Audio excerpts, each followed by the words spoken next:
শ্রী রঙ্গনাথ স্বামী মন্দিরে ছোট ছোট ভিডিও ক্লিপের মাধ্যমে শেয়ার করছি।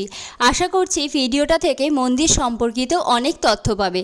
দক্ষিণ ভারতের বিখ্যাত মন্দির তামিলনাড়ু রাজ্যে শ্রীরঙ্গমে অবস্থিত। শ্রী রঙ্গনাথ স্বামী মন্দিরটি ভারতের মধ্যে সবথেকে বেশি জায়গা জুড়ে বিস্তৃত। প্রায় 156 একর জমির ওপর তৈরি হয়েছে। মন্দিরটি তৈরি হয়েছে চোল রাজার আমলে। দক্ষিণ ভারতের অন্যান্য মন্দিরের মতো দ্রাবিড় শিল্পকে স্মরণ করে এই মন্দির তৈরি। শিল্প নৈপুণ্যের দিক থেকে মন্দির অতুলনীয়। মন্দিরটি হলো বিষ্ণু মন্দির। মন্দিরে মোট 21টি গোপুরম অর্থাৎ টাওয়ার রয়েছে।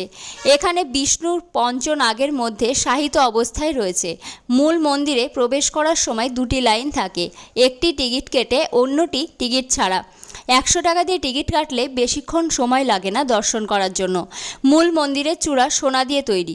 মন্দিরকে প্রবেশ করার জন্য কোনো রকম টাকা পয়সা লাগে না। মন্দিরে রোজ বিনামূল্যে খাবার দেওয়া হয়। মন্দিরে দর্শন করতে যে সকল যাত্রীরা অনেক দূর থেকে যাবেন, হলিডে অ্যাভয়েড করে যাবেন, কারণ এখানে রোজ হাজার হাজার লোকের সমাগম ঘটে। পুরো মন্দির পায়ে হেঁটে দর্শন করতে কমপক্ষে 2 থেকে 3 ঘন্টা সময় লাগবে। মন্দিরটি হিন্দু ধর্মের জন্য অত্যন্ত পবিত্র স্থান। এই মন্দিরকে ঘিরে অনেক পৌরাণিক কাহিনী রয়েছে। তার মধ্যে একটি শোনা যায় যে এই মন্দিরটি স্বয়ং ভগবান রামচন্দ্র প্রতিষ্ঠা করেছিলেন। রাম যখন লঙ্কা জয় করে অযোধ্যায় ফিরছিলেন, তখন তিনি রঙ্গনাথের বিগ্রহকে সাথে নিয়ে এসেছিলেন। পথে তিনি এই বিগ্রহকে শ্রীরঙ্গমে স্থাপন করেন। এটি কালক্রমে রঙ্গনাথ স্বামী মন্দির নামে পরিচিত। মন্দিরের শিলালিপি থেকে জানা যায়, চোল, পাণ্ড্য, হয়শালা, বিজয়নগর রাজত্বকালে অতিক্রম করেছে তিরুচিরাপল্লী মন্দিরটি।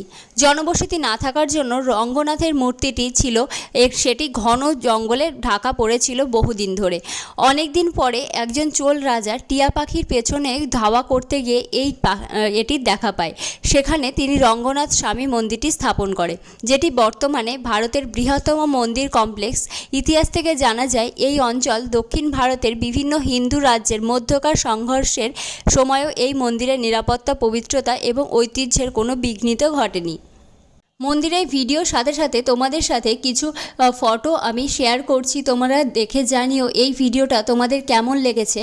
আর তোমাদের পার্ট 3 পরের ভিডিওতে আসছে। আর তোমাদের সাথে এইটুকুই এই ভিডিওতে শেয়ার করলাম। তোমরা নিশ্চয়ই অনেক কিছু জানতে পেরেছো এই ভিডিও থেকে। আর আর যদি কিছু জিজ্ঞাসা থাকে কমেন্টে জানিও, আমি অবশ্যই রিপ্লাই করে দেবো। ভালো থেকো।